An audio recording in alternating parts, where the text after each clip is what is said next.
Hai Sobat Minerba, selamat datang di program baru kita, Ngobras, ngobrol asik Ditjen Minerba.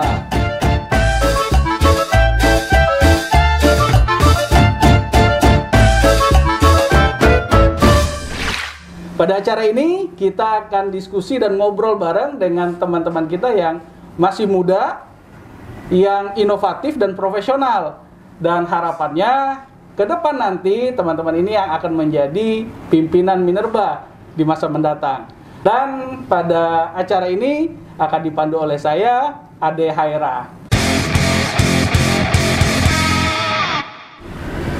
Pada edisi perdana ini kita akan ngobrol dengan salah satu andalan Ditjen Minerba. Mungkin teman-teman belum kenal dengan bintang tamu kita hari ini. Beliau adalah Asgan Riza Nasrullah. Halo Mas Bro.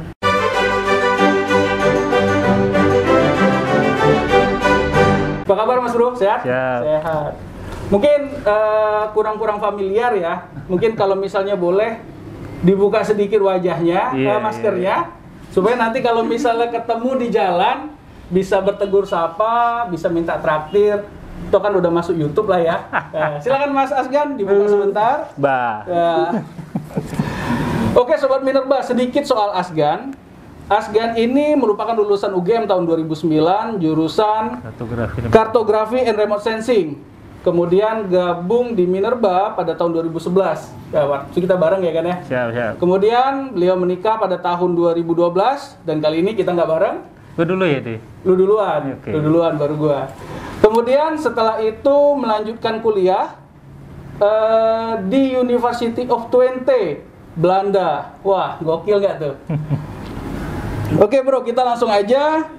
Kita perlu memberitahukan kepada sobat-sobat Minerba apa sih MOMI itu, kemudian mengapa MOMI itu perlu dibikin pada saat itu, terus tujuannya apa, gimana, Gan? Jadi MOMI itu adalah Minerba One Map Indonesia. Dia adalah aplikasi geospasial yang berbasis web. Bisa diakses semua orang, publik datanya, walaupun ada yang buat internal. MOMI dibikin tahun 2011, jadi waktu pertama kali kita masuk tuh langsung ya bikin itu.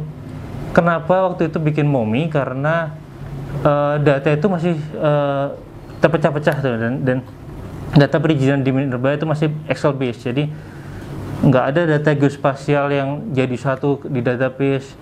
Terus kalau mau cari data juga harus hubungin masing-masing orang satu-satu.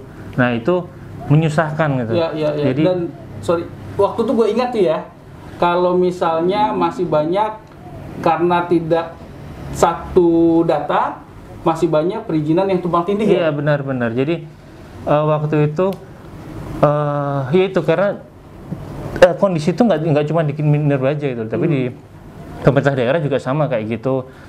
Akhirnya banyak terjadi izin yang tumpang tindih. Jadi saat investor masuk dia mohon di wilayah itu, ya udah diberiin aja, padahal nggak tahu wilayah itu ternyata udah ada yang punya. Nah seperti itu akhirnya banyak terjadi tumpang tindih karena terus batas administrasi juga banyak yang nggak sama kan. Jadi banyak tumpang tindih antar provinsi, antar kabupaten kayak gitu. Jadi waktu itu ide yang dibikin adalah untuk ngumpulin semua data izin-izin ada di Indonesia, dikumpulin jadi satu dan ditampilin, ini loh wilayah ini udah ada yang punya, wilayah ini yang belum. Jadi ide awalnya cuma sesimpel itu sih. Jadi inginnya pada saat itu semua wilayah yang sudah diberikan izin itu dapat dilihat, dapat diakses, sehingga ketika akan penerbitan izin baru misalnya, itu udah tahu wilayah ini sudah bertuan atau belum, gitu ya? Betul. Dan juga menghindari adanya tumpang tindih tadi, berarti ya? Oke. Nah, kita bicara masalah MOMI, berarti ini kita bicara masalah inovasi kan? Inovasi MOMI ini merupakan inovasi langkah awal menuju perubahan yang lebih baik, benar gitu ya? Nah, ini kalau kita bicara stigma orang kepada PNS nih, kepada kita yang katanya PNS itu agak-agak nggak nyaman dengan adanya perubahan.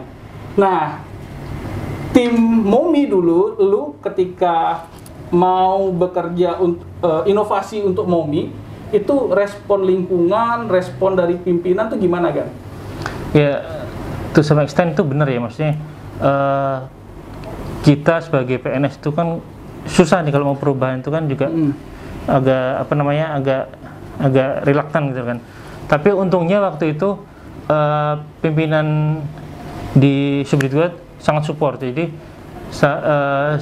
waktu gue masuk pertama kali dia langsung nyeritain ini ada masalah kayak gini, coba ide apa yang bisa dikeluarkan buat nyelesain ini ya. Akhirnya gue berinisiatif untuk bikin itu MOMI.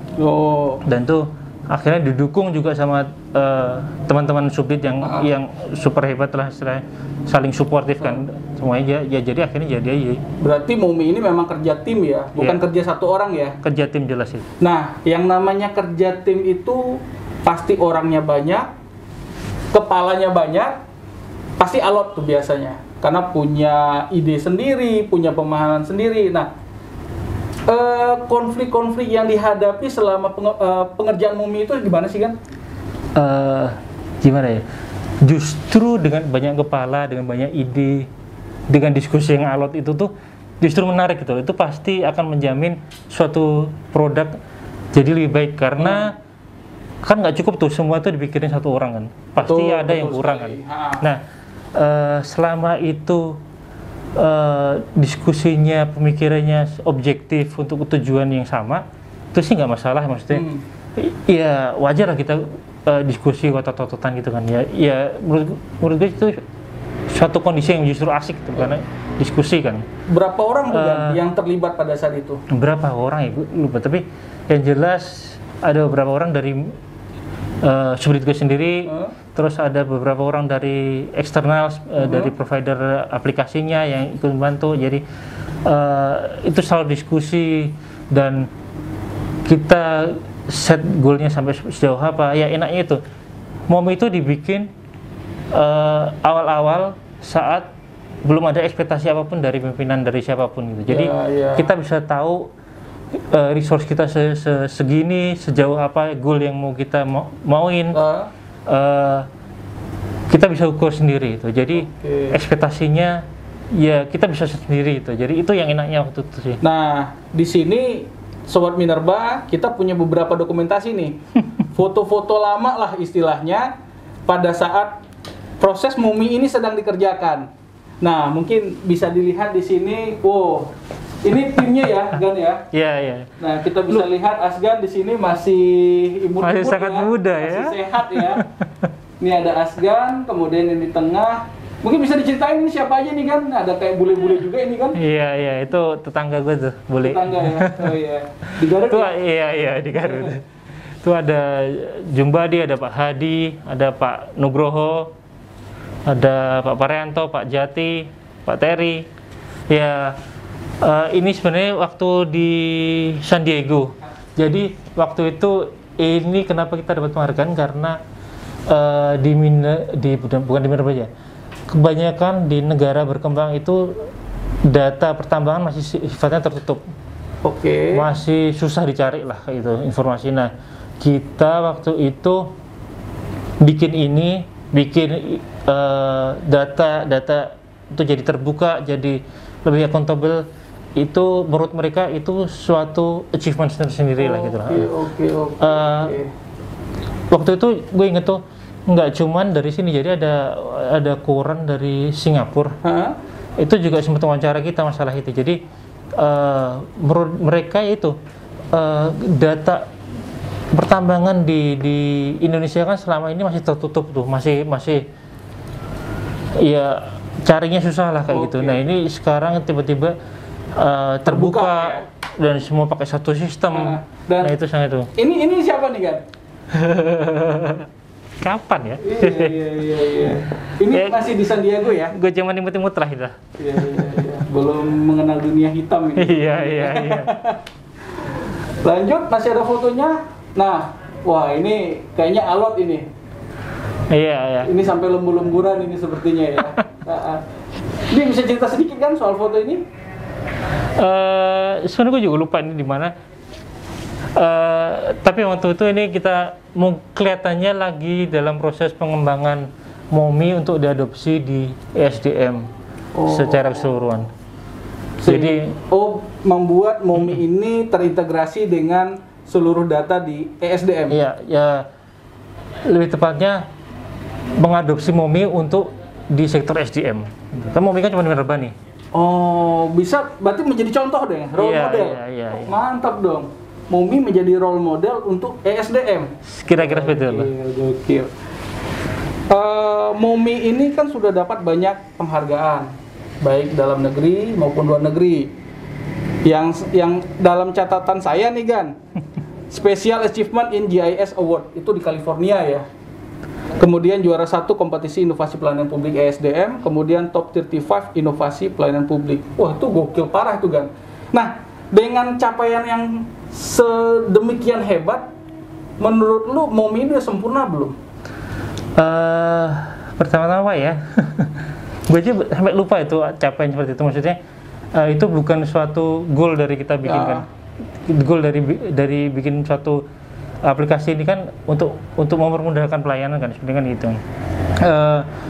Dan jelas MOMI itu kan suatu teknologi, jadi teknologi itu pasti selalu berkembang. Kalau itu udah selesai, jelas belum.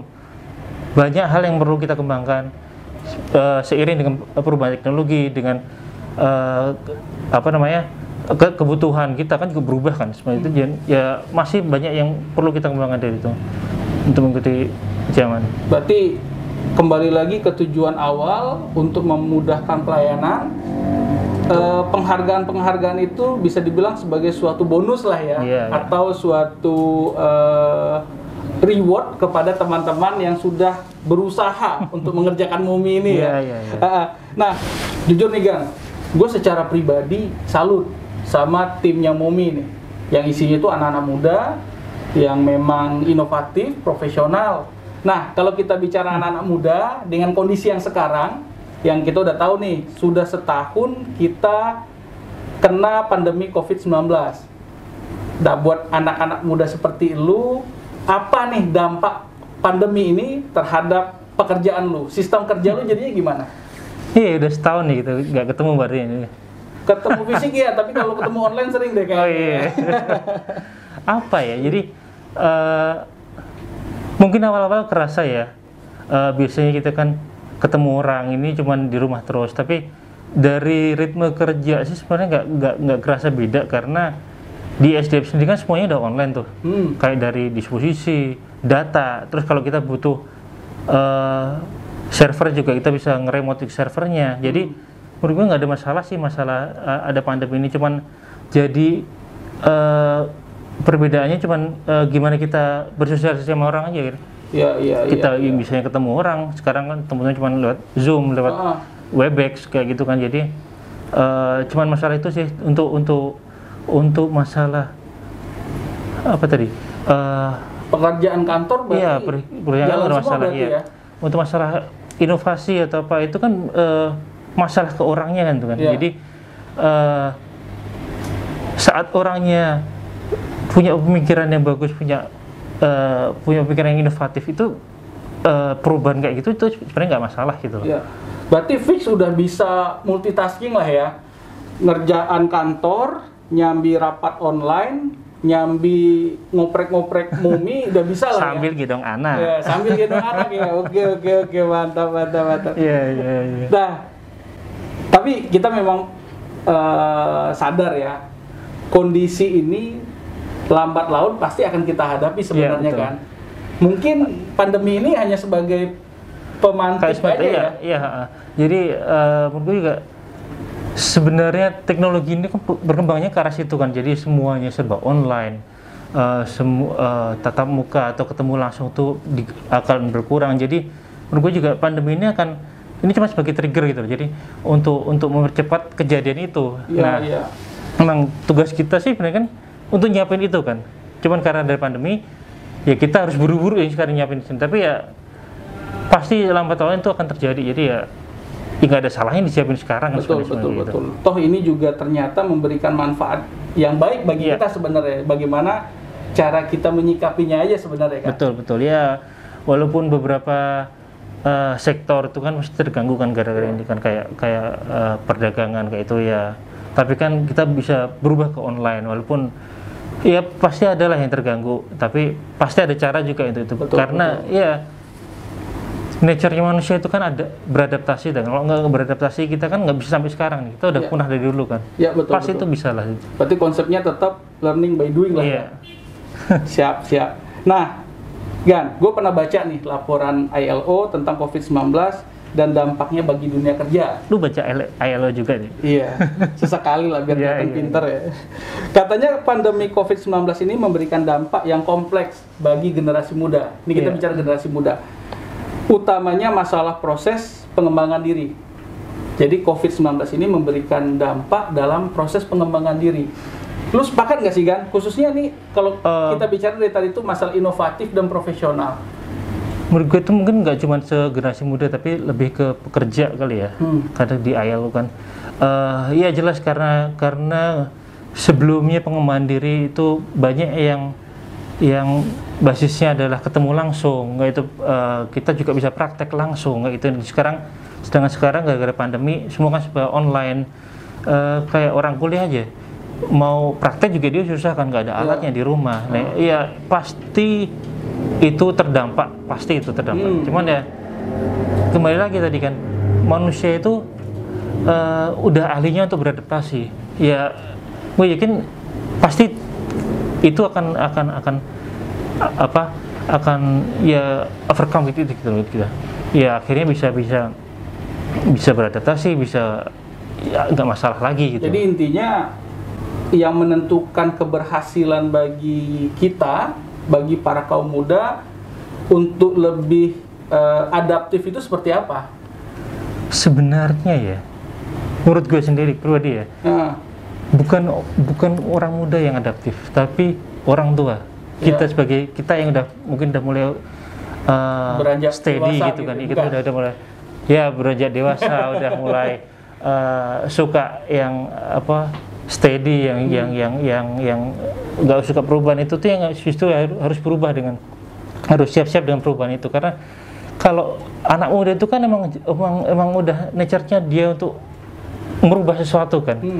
Kata filsuf itu Raden Haji Omah Irama juga, darah muda ya, darahnya berapi-api ya. Makanya itu jadi emang anak muda itu emang udah nature-nya dia akan berubah gitu, akan mengubah sesuatu. Jadi menurut gue bukan mereka yang harus beradaptasi, tapi kita sebagai orang-orang yang udah lebih suka steadiness, ketenangan, yang itu yang harus siap. Kita harus siap meninggalkan zona nyaman ya. Betul. Jangan terlalu comfort dengan kondisi yang sudah ada. Iya. Tapi harus berani mencari hal yang baru dan siap mengalami yang namanya itu perubahan. Karena perubahan itu pasti ya. Pasti ya. Oke. Nah, kita balik lagi ke Momi deh nih. Balik lagi ke Momi.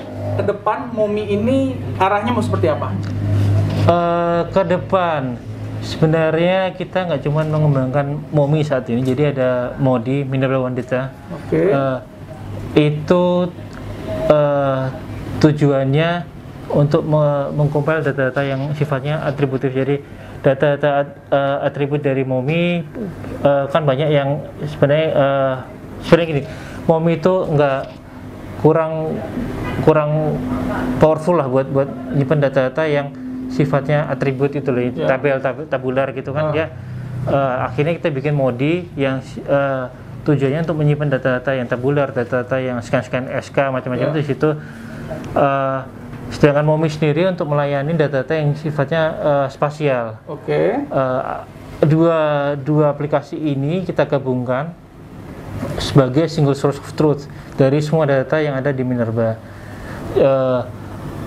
Harapannya adalah semua aplikasi yang ada di Minerba ini saat dia refer data perizinan, dia refernya cuma dari satu sumber, itu Momi dan Modi.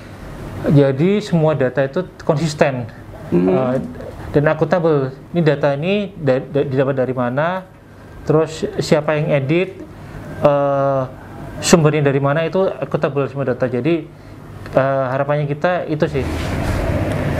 Oke, Gan, dengan kondisi pandemi kita semuanya WFH, kerja di rumah, lu ngerasain nggak nemenin anak belajar online, nyambi lu juga kerja? Anak gue masih kecil, jadi belum waktunya untuk sekolah. Jadi ya, tapi gue ngerasain gimana harus rapat, harus kerja sambil gendong anak nangis, atau yang satu minta makan lah, minta ditemenin main lah, itu kerasa lah. Tapi ya menurut gue itu serunya sih. Kapan lagi kita bisa ngalamin kayak gini kan?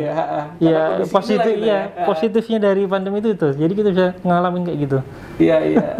Dan ini pengalaman pribadi gue juga sih. Kondisinya kita sambil kerja, anak-anak juga masih harus sekolah online. Jadi di sini gue secara pribadi juga salut sih kepada ibu-ibu di luar sana yang wanita karir, bekerja di rumah, tapi juga nyambi menemani anaknya sekolah online. Itu luar biasa sekali itu. Jadi buat ibu-ibu wanita karir yang bisa nemenin anaknya sekolah online sambil kerja, itu kalian luar biasa itu. Itu semangatnya harus dipertahankan, luar biasa sekali, supaya kami para suami bisa kerja dengan santai, gitu loh. Itu tujuannya. Oke, Gan. Nah, masih masalah pribadi lah. Rencana pribadi lu ke depannya apa? Sekolah lagi atau gimana? Apa ya?